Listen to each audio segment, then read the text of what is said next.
A la hora en que hablamos de nueva información, nos precisarás sobre la naturaleza del misil que fue disparado en territorio ruso, misil occidental según la información, e incluso sería un misil francés. Estos son los primeros elementos que podrás desarrollar rápidamente. Tenemos imágenes que prueban que los misiles Scalp de 300 kilómetros de alcance fueron disparados por los Sukhoi 24 ucranianos. Es una especificidad realmente notable.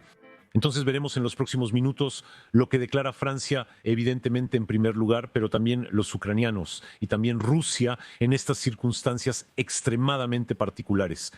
Recordamos que el presidente Trump, él acaba de tomar posición contra el uso de estos misiles occidentales de largo alcance o de media distancia en Rusia. Por ende, también es un suceso político de gran relevancia. Pero primero, la guerra que se está llevando a cabo, donde cada uno aparentemente lucha de manera aún más feroz. Mira esta imagen. Esta vez estamos hablando primero de la guerra de drones y de la guerra de drones llevada a cabo por los rusos contra los ucranianos. En ambos bandos hay un esfuerzo de guerra considerable esta noche, particularmente en el uso de drones, que quizás sea una de tus principales especialidades. Explícanos qué está pasando en esta imagen. Los rusos reclaman esta secuencia donde se ve un tanque Abrams habría sido alcanzado. Sí, parece ser un tanque Abrams. Es normal que los tanques sean destruidos en combate. Va a seguir ocurriendo, sin importar la categoría del tanque. Lo más sorprendente aquí es la calidad de imagen que podemos ver. La baja interferencia sugiere que podría tratarse de un dron kamikaze con fibra óptica en la parte posterior. Antes era algo específico de los ucranianos. Los rusos copiaron y desarrollaron la masa. En otras palabras, poseen una enorme cantidad. Lo que significa que incluso si tenemos una interferencia contra los controles remotos, todavía podremos tener un dron que llegará hasta el impacto, hasta el objetivo. Y por lo tanto tiene una gran eficacia. La guerra acelera todo. Estos drones con fibra óptica permiten evitar los inhibidores. Explique bien qué es, porque claramente en las secuencias que nos llegan de ambos lados, ucraniano y ruso, se multiplica. Por supuesto. Entonces, en la parte trasera del dron tienes una especie de bobina que se va a desenrollar, que va a recorrer 3, 4, 5 kilómetros. Jérôme Beauclerc, un francés, ya había propuesto este sistema al ejército de su país. Y en ese momento le dijeron, no es muy relevante. Lo demuestra en Ucrania, ya que este francés estuvo allí para ofrecer este servicio a los ucranianos, quienes fueron los primeros en emplearlo. Entonces, ¿existe un hilo físico real? No es simplemente una onda. Realmente hay un hilo. Los drones kamikazes tienen un alcance de 3 a 5 kilómetros, mientras que los drones bombarderos utilizados por los ucranianos pueden llegar hasta los 50 kilómetros. Eso, sin embargo, sigue siendo una especificidad ucraniana. Rusos y ucranianos tienen el dron kamikaze a 3 kilómetros. Y realmente tenemos ese cable que nos une. El piloto a distancia será enterrado y escondido. Así no necesita salir con su control remoto. Así está seguro de no ser detectado. No emite ondas, así que no tiene que recibir proyectiles. Y su dron va a ir inevitablemente hasta el impacto. O sea, lo que describes es fascinante porque nos habíamos quedado con los juguetes controlados a distancia donde efectivamente hay un cable, pero aquí es una fibra, imagino, extremadamente fina. Sí, ese es realmente un hilo de pesca y que no se enrolla porque permite de... Obviamente no podemos simplemente dar media vuelta. Ahí realmente necesitamos seguir una línea recta. Avanzas en línea recta, dejando un hilo que se enreda en árboles y líneas eléctricas a tu paso. Y a partir del momento en que sigues adelante, inevitablemente va a ir. Pero si tienes que dar media vuelta, evidentemente ahí tu hilo se va a romper. Mira esta otra secuencia, ¿no? Esta vez estamos en la región de Kharkiv. Constantemente nos movemos de campamento en campamento. Esto es parte del esfuerzo de guerra ruso. Y esta noche, en la entrevista que dio Volodymyr Zelensky, de hecho, vemos que habla de los avances rusos, pero también de los medios para contrarrestarlos, según él. ¿Qué vemos en esta segunda secuencia? Aquí estamos más en un dron kamikaze pequeño. La calidad de imagen es mucho más baja, casi el mismo tipo de armamento, pero aquí es un dron teledirigido y perdemos la imagen al impactar. Es difícil identificar el tipo de vehículo ucraniano que sería el objetivo de este dron ruso, pero imágenes como esta las tenemos en gran cantidad todos los días. Tenemos aproximadamente 4 a 5 veces más del lado ucraniano para la destrucción de material ruso que para la destrucción de material ucraniano. Parece un vehículo relativamente ligero, diría una especie de BTR de... Es difícil definirlo, pero ahí vemos las hélices girando frente a nosotros. Por lo tanto, tenemos la cámara que está detrás de las hélices, y esto es un sistema... A priori, no tiene interruptor, porque tienes otros en los que cuando toca va a explotar. Esto es ciertamente el impacto con el choque. Si nos alejamos para ver la escala de esta guerra, es un frente inmenso de 1000 kilómetros. Da la impresión de que el dron está cambiando el destino de ambos lados de la relación de fuerzas. El dron representa entre 2/3 y 3/4 de las pérdidas materiales comprobadas para ambos bandos. Más allá de las bombas planeadoras y las artillerías indispensables, el dron es realmente necesario para la defensa, como se vio con la famosa ofensiva de los norcoreanos que intentan cruzar campos. Se consumen miles de drones diariamente por ambos bandos en el conflicto, con Ucrania manteniendo una ventaja en el campo de batalla. La cantidad exacta de drones kamikazes que caerán sobre ellos es incierta. Una capacidad de producción. Comenzaron antes, su reposición es crucial y ahora cuentan con cadenas de suministro nacionales que operan de manera muy eficiente.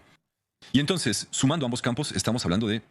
Los drones kamikazes de pequeño tamaño representarán 6.000, 8.000 unidades por día que se utilizan en todo el frente. Los drones de mayor tamaño, que también a veces son drones kamikazes, van a ser cientos por día. Y por lo tanto, en el acumulado, obviamente no podemos prescindir de ellos hoy en día. Realmente, de la misma manera que hubo los Spitfire y los aviones, Alemanes, los... así como la batalla de Messerschmitt en 1940, la batalla de drones será probablemente recordada como la batalla emblemática de esta guerra. Sí, y la batalla contra los drones, es decir, tenemos a la vez esta capacidad ofensiva, la capacidad de observación, es decir, la artillería ya no puede funcionar sin los drones, las ofensivas ya no pueden realizarse sin los drones, ya estoy hablando realmente solo para la observación, y luego finalmente el dron reemplaza al misil. Un misil más avanzado y eficaz que alcanzará con mayor frecuencia el objetivo francés, disparado desde el hombro antitanque, costará 100.000 euros. Hablamos de un dron kamikaze que costará entre 600 y 800 euros debido a su conexión con fibra óptica, lo que eleva su precio. Evidentemente es mejor tener 1.000 drones kamikazes que un misil antitanque, y eso es así. Es esta masificación. El misil está siendo degradado por la capacidad de producir masa, por pequeños drones que finalmente no cuestan absolutamente nada. Son misiles aéreos, perdón, drones aéreos y drones terrestres. Mira estas dos imágenes, estos dos drones, el drone Downsé Pacha y el drone Caracal. Aún del lado ruso serían drones de apoyo, específicamente de transporte, sobre todo de municiones. Sí, avanzarán para moverse. Ahí, una vez más, son imágenes que teníamos hace casi 2 años en los ucranianos. Miramos, por ejemplo, los Ratels. Por lo tanto, estamos en una recuperación rusa en el campo. Hacen demostraciones y una vez más es normal que la guerra cause esta aceleración. Lo inusual era que Ucrania había tomado la ventaja hace algún tiempo. Hablamos de drones que podrán depositar minas antitanques y dirigirse al frente de batalla para simplemente explotar. Por lo tanto, cuando tienes la posibilidad de poner 30 o 40 kilogramos de explosivos en un dron y le ordenas embestir la trinchera enemiga para intentar explotarla, obviamente es mucho más eficaz que pequeños drones voladores con solo 1 kilo de carga útil. Estamos hablando de explosiones mucho más grandes debido a que involucran de 30 a 40 kilos de explosivos. Se reportan cada vez más testimonios sobre el uso de drones para forzar la rendición de soldados, tanto ucranianos como rusos. Revisemos algunas de las imágenes y los artículos que mencionan. Uno de los drones lleva folletos con instrucciones detalladas para rendirse. Otros drones contienen altavoces, transportan altavoces, intentan convencer al adversario de levantar las manos para rendirse. Para aquellos que han decidido rendirse, los drones suelen servir de guía. Señalan el camino a las trincheras, cruzando los campos minados y guiando al enemigo hacia nosotros. Eso es el punto de vista ruso. Tenemos estrictamente el equivalente del lado ucraniano, exactamente. Eso es exactamente algo... Se desarrolla cada vez más, no es novedad para los interesados en el tema. Estás viendo a los bomberos franceses. El Servicio Departamental de Incendios y Rescate de Melun utilizaba drones con altavoces para comunicarse con personas extraviadas en el bosque de Fontainebleau durante la noche. Estos métodos civiles se están utilizando para persuadir a los soldados de rendirse, asegurándoles que serán salvados y que si permanecen en su posición, de todos modos serán eliminados. Esto se observaba frecuentemente del lado ucraniano, ya que los ucranianos saben que al rendirse tienen alta probabilidad de morir debido a las numerosas evidencias de atrocidades contra los prisioneros. Los rusos creen que serán asesinados a pesar de que la Cruz Roja puede visitarlos, lo cual no ocurre del lado ruso. A veces conoces muy bien a los combatientes ucranianos, estás en contacto con ellos, acabas de regresar de allí, hablábamos de ello realmente a diario. A veces hay un problema de conciencia, estaba tu colega Goya en tu lugar explicando como francotirador, él lo había vivido en un combate singular, en un combate clásico donde cada uno dispara, el francotirador mata a alguien que a veces le da la espalda, el operador de drones mata a alguien que a veces está indefenso frente a él. Sí, como alguien que va a disparar con un misil o alguien que va a disparar un proyectil de mortero. La diferencia es que lo percibimos más de cerca y podemos tener la visualización inferior. ¿Los ojos? de alguien suplicando, por favor, no me mates. Y tal vez eso es lo que lo hace más difícil de sobrellevar.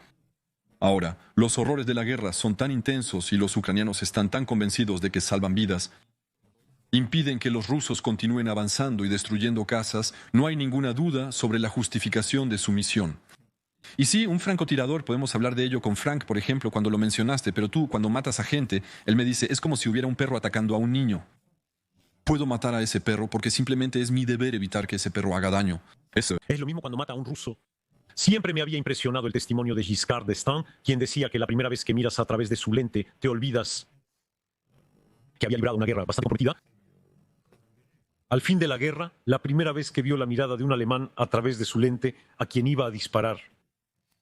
Pero es... Desafortunadamente, la realidad diaria no debemos olvidar las cifras. Hoy estamos entre 1.300 y 1.500 hombres que caen todos los días en esta guerra y lógicamente hay una parte de ellos, aquel que lo mata, ve efectivamente esto. ¿Qué le va a pasar? Vamos a ver y escuchar una secuencia que muestra que los ucranianos están luchando, esta vez incluso con medios aparentemente muy simples. Es una ametralladora muy clásica para derribar drones Shahed. Lo escucharemos en unos momentos, pero funciona simplemente así también a veces.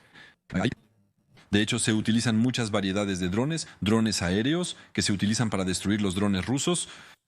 Simplemente por colisión aérea intencional, desde el mes de julio, se puede demostrar que los ucranianos han realizado 700 colisiones para destruir intencionalmente drones rusos voladores. Por lo tanto, es absolutamente colosal. Y sí, están tratando de innovar, porque aunque estos drones solo cuesten entre 500 y $1,000, quieren poder reutilizarlos, y en este caso, podrían igualmente equiparlos con una ametralladora.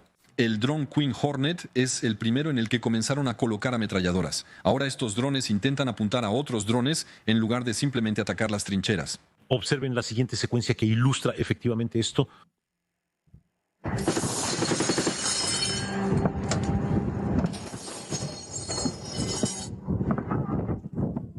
Muy bien, sí.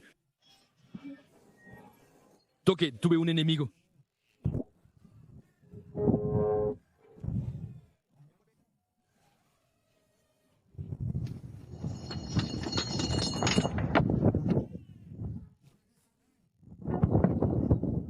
Así que, entonces...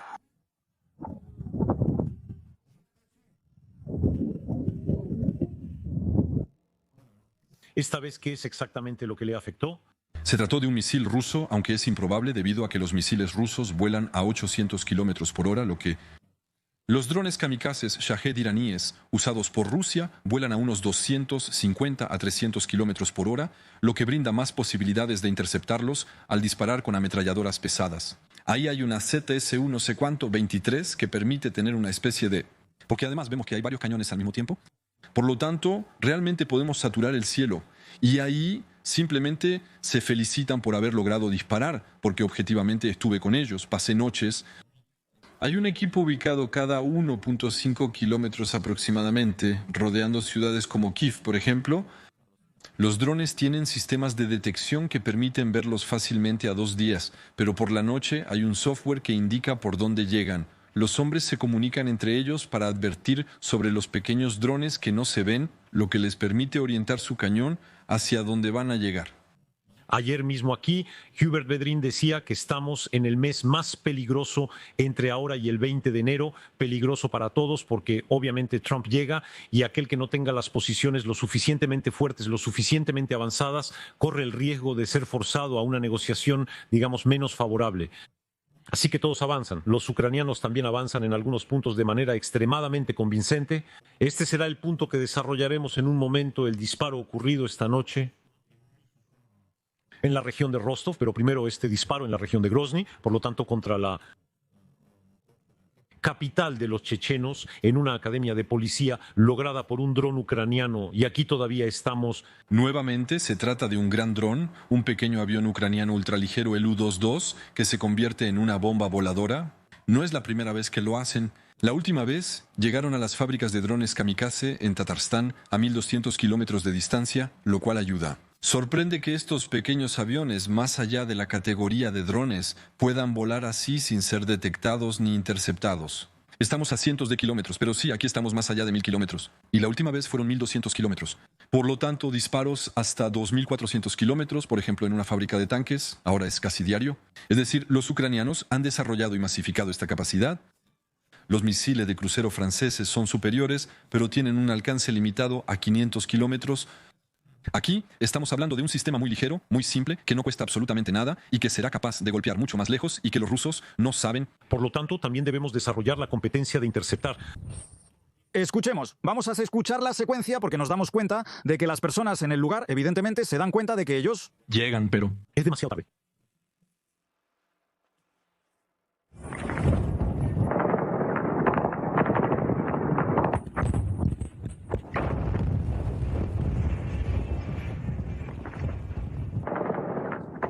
Es fascinante la gente que filma lo oculto.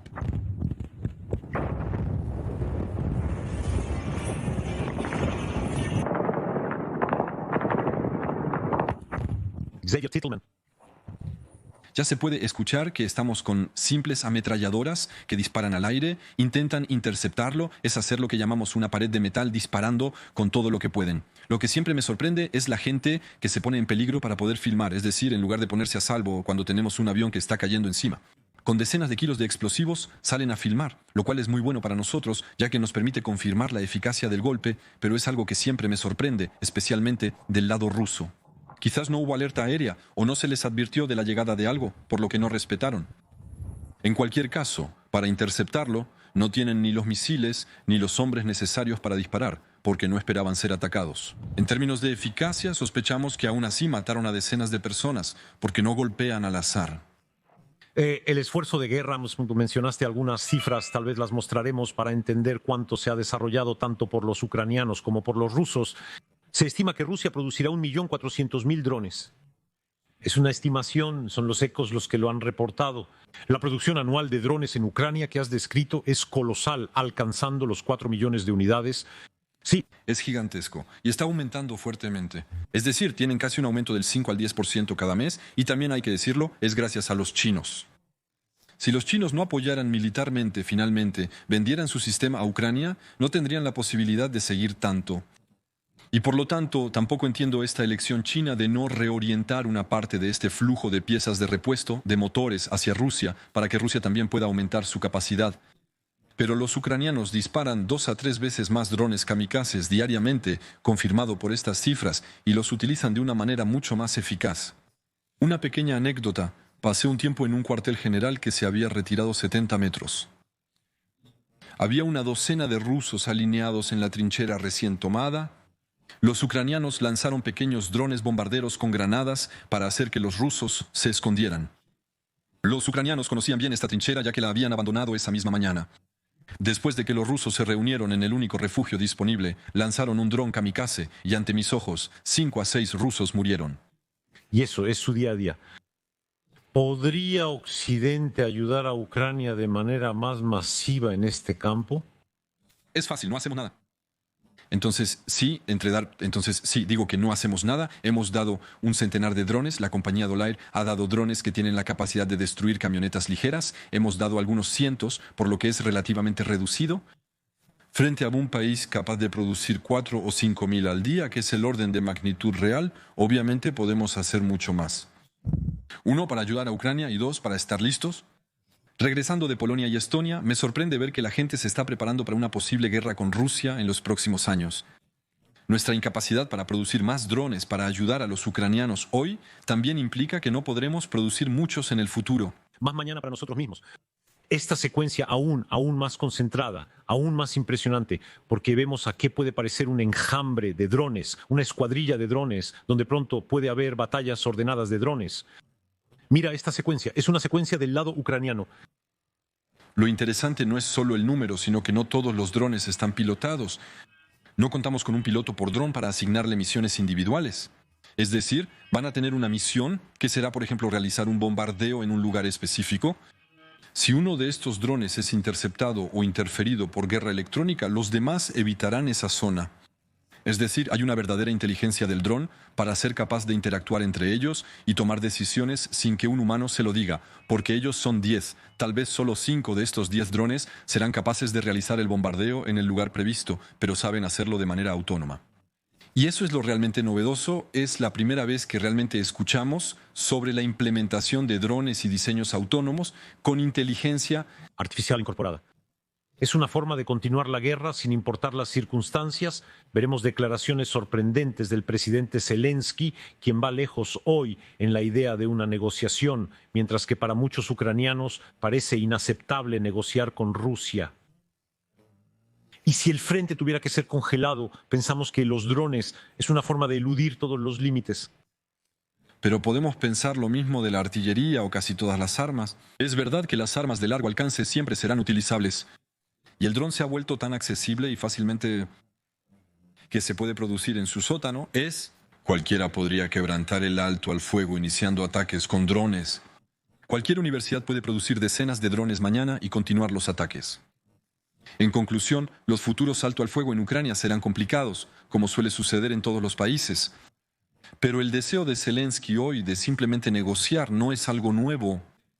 El famoso memorándum para la paz que tuvo lugar en Suiza por primera vez y el segundo que debía tener lugar, Rusia se negó a participar a pesar de que había decenas de países, incluyendo India y Sudáfrica, que intentaron presionar a Rusia para que viniera, así que iniciar discusiones no es algo que Zelensky excluya, es totalmente excluido por Rusia, pero al final El evento de esta noche es el uso de lo que parece ser un arma francesa, como nos lo dijiste en la introducción, que golpeó en la región de Rostov, en la Federación de Rusia. Es un arma de alcance medio o largo, el Scalp.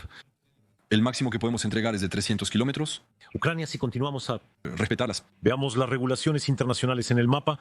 Hay otros elementos que nos están llegando, particularmente los escombros, los cuales veremos más tarde en el programa una vez que se verifiquen las imágenes. Vemos este mapa con Rostov-sur-le-Don. Una palabra primero también es importante porque es una ciudad clave del comando militar ruso. Es allí donde Rusia gestiona la totalidad del frente ucraniano. Recordamos que fue allí donde Prigozhin atacó primero antes de regresar a Moscú. Y es cierto que estamos muy en profundidad. Detrás de las líneas del frente, en el Donbass ocupado y la zona sur ocupada, los ucranianos habían golpeado principalmente en el frente norte, en las regiones de Kursk, Belgorod y Briansk, con el equipo proporcionado por nosotros, ya que lo hacen mucho más lejos con su propio equipo. La pregunta era si la autorización dada a los ucranianos está limitada a la región de Kursk o es posible en todo el frente. Y hoy se ve claramente, Francia ya había pedido antes que los estadounidenses dejaran a los ucranianos usar sus armamentos libremente, como ellos quieran, para tener una eficacia máxima. Hoy tuvieron la oportunidad de hacerlo en Rostov.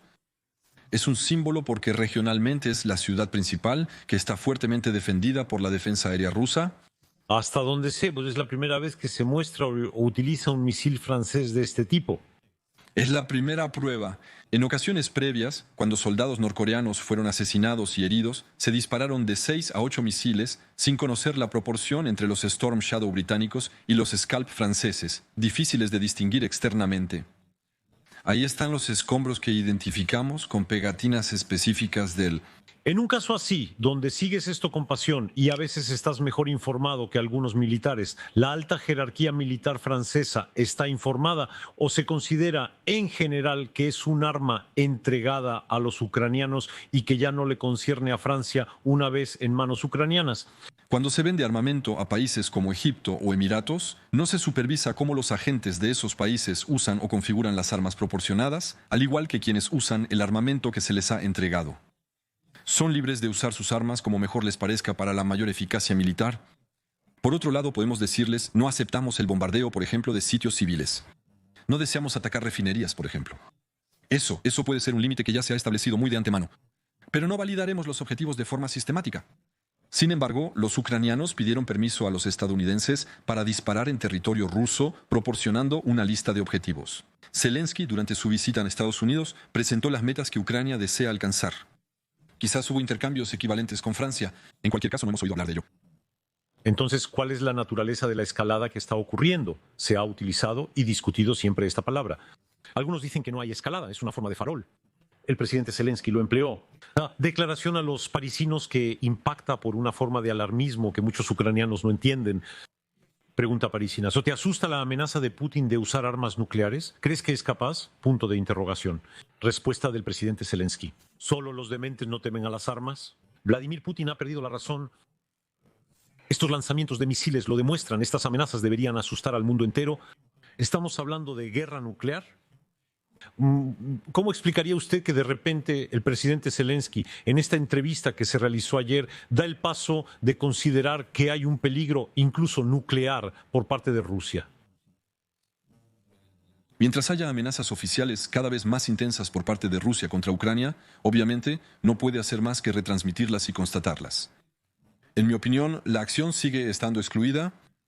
Eso significaría que Rusia se pone en el banquillo de las naciones, incluyendo a China. Esto implica que Estados Unidos, de cumplir su promesa, ingresará a Ucrania para destruir por completo al ejército ruso desplegado allí. China presiona por un lado y Estados Unidos amenaza con intervenir militarmente por el otro, por eso Rusia no tiene ningún interés. Y militarmente, realmente hay que hacerse esta pregunta. Usar un arma nuclear en el frente no es como los ejércitos napoleónicos en los que había 400.000 hombres reunidos en dos valles. Allí, cientos de hombres serán asesinados, pero detrás hay otras líneas organizadas. Y el interés de un arma nuclear en una configuración de líneas de frente que están completamente congeladas hoy en día, que apenas se mueven, no es realmente interesante militarmente. Sí, debemos temer, ya que es real y no sabemos qué vale Putin, pero hoy no es una amenaza militar creíble.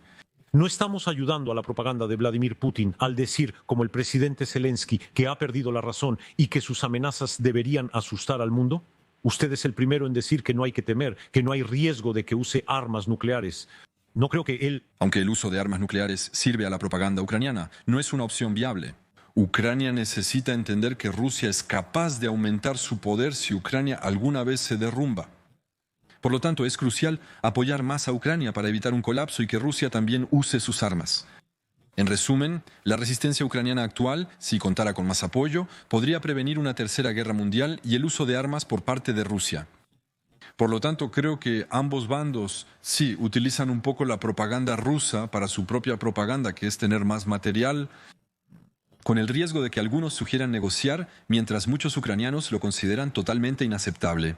Pero desde que Zelensky quiere negociar, y lo ha dicho desde hace tiempo, hay que seguirlo, que los intransigentes no quieran negociar y que los militares ganen mejor hoy, porque los salarios son más altos para los que están en la artillería sin arriesgar tanto como los de primera línea.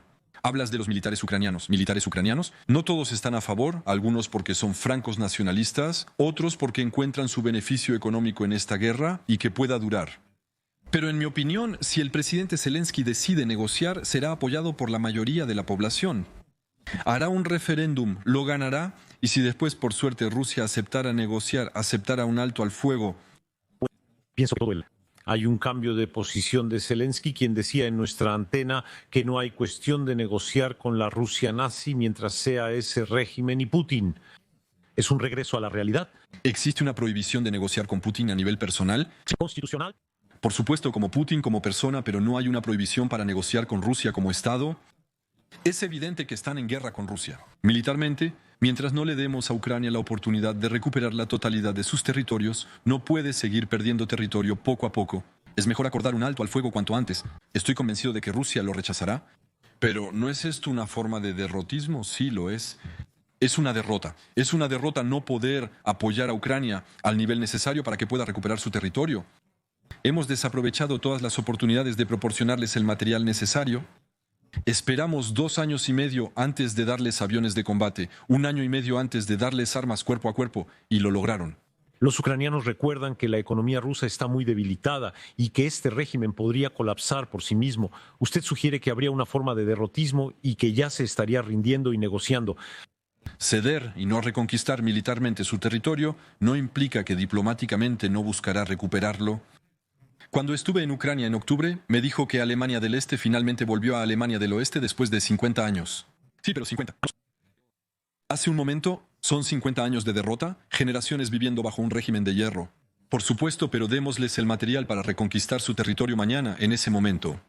Debemos aceptar la realidad del terreno en algún momento, aunque no lo hagamos ahora.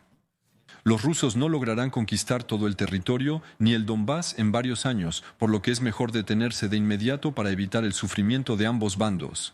En cualquier caso, estamos viviendo este momento asombroso en el que tanto los rusos como los ucranianos, o más exactamente, no son los pueblos, son los líderes rusos y ucranianos, ambos, cada uno en un género diferente, hablan de un peligro nuclear real o al menos teóricamente posible. O escucha cómo Ryabkov, que es el número 2 en diplomacia rusa, agita ese riesgo. Es una política agresiva de principio a fin. Estados Unidos y la OTAN mantienen una política agresiva de principio a fin. Amenazan la seguridad exterior de la Federación de Rusia y crean amenazas directas y evidentes para nosotros. A veces incluso directamente en las fronteras de Rusia y Bielorrusia. Como resultado, cada vez más, Estas acciones cada vez más imprudentes de Occidente crean riesgos tangibles de evolución de la situación, donde podría plantearse el uso de armas nucleares. Y no de manera especulativa, sino en plena conformidad con la doctrina nuclear. en plena conformidad con las doctrinas que hemos declarado, Esa es la versión en palabras, la versión en acción. Son especialmente estos misiles que han realizado un vuelo regular sobre aguas neutrales, cerca de la costa oeste de Alaska. Entonces todo esto es la agitación rusa para recordar lo que algunos saben, que son una potencia nuclear, pero nadie no... Es increíble escuchar que, a pesar de ser una potencia nuclear, se sienten asediados y creen que todavía deben hacer un esfuerzo. La proliferación es completamente por parte de Rusia. Las nuevas armas como las torpedos nucleares para hacer tsunamis radioactivos bajo Nueva York, los misiles de largo alcance con propulsión nuclear como el Burevestnik fueron anunciados en 2018. Por otro lado, Estados Unidos había rechazado actualizar sus armas para no elevar las tensiones. Violaron los tratados internacionales contra los misiles balísticos al hacer misiles que superaban los 500 kilómetros, precisamente el que utilizó el Rechnik, por debajo de 5.500 kilómetros. Todo esto es Rusia la que aumenta la tensión, es Rusia la que se inventa enemigos y es Rusia la que busca asustar desarrollando efectivamente armas nucleares o incluso armas estratégicas intermedias, que son hoy las que nos ponen en peligro. Y pretender que es una respuesta a la maldad tanto como avanza que evocan estas armas es obviamente una mentira. Nadie agrede a Rusia como lo harán cada vez que hacen estas demostraciones. ¿Hasta dónde quiere llegar Rusia? Nos acompaña en este escenario Michel Elchaninov. Por favor, quédese, filósofo, periodista y ensayista, se lo imploro. Señor Elchaninov, editor en jefe de la revista Filosofía, es experta en Rusia y autora de un libro icónico sobre Putin. La lógica de guerra. Ayer en nuestro plató Colosimo decía que Vladimir Putin, al igual que los líderes soviéticos, están en una lógica de guerra. En el fondo, la guerra es parte de su ácido desoxirribonucleico. Vladimir Putin llegó al poder por la guerra en Chechenia, la segunda guerra de Chechenia, que en gran parte provocó. Continuó con la guerra en 2008 para comenzar a probar las resistencias occidentales. Recordamos lo que pasó en Siria en 2013 con las armas químicas. Así que efectivamente Vladimir Putin es alguien, y he estudiado cuidadosamente sus discursos, es alguien que solo cita a pensadores, filósofos, escritores, lo hace abundantemente, que hacen la apología de la guerra. Es decir, es un líder que se siente al frente de un país que, según él, se ha querido desmantelar, empequeñecer, dividir durante siglos. Y por lo tanto, Ha estado durante al menos 12 años, al menos desde 2012, pero en realidad ya desde la década de 2000, acostumbrando a su pueblo a la idea de que deberíamos hacer una guerra tan gloriosa como la Segunda Guerra Mundial, que Occidente es el nuevo enemigo. Y por lo tanto, de hecho, cuando observamos la evolución de Rusia desde el año 2000 hasta el 2010, en realidad hemos preparado a la sociedad rusa para la guerra, y Putin es alguien que tiene una virtud, no hace todo lo que dice, pero todo lo que hace lo ha dicho con anticipación. Ha dicho durante años que Ucrania no es un país real, ha dicho durante años que Occidente es un enemigo, ha dicho durante años a su pueblo que se prepare para ir a la guerra, y por lo tanto, efectivamente, la guerra es su ácido desoxirribonucleico ideológico. La lógica de la guerra nos golpea en la cara. Tú, Xavier Titelman, como soberanista francés, siempre has abogado por una defensa propia. ¿No es normal que un país carezca de defensa? El desarme de Europa es problemático. La acumulación. Los países europeos deberían poder defenderse por sí mismos contra Rusia si sus intereses ya no coinciden con los de Estados Unidos. Desafortunadamente, el hecho de que estemos en la OTAN, sometidos a Estados Unidos y sus normas, y que más de la mitad de los equipos europeos se compren allí, evidentemente es un problema. Los militares llevan décadas dando la señal de alarma sobre un asunto ya conocido. Nos hemos despojado de nuestra capacidad soberana de ser fuertes, defendernos hoy y apoyar a nuestros aliados cuando lo necesitan. El hecho de ser fuertes también es para prevenir una posible escalada por parte de Rusia, que tiene esa voluntad.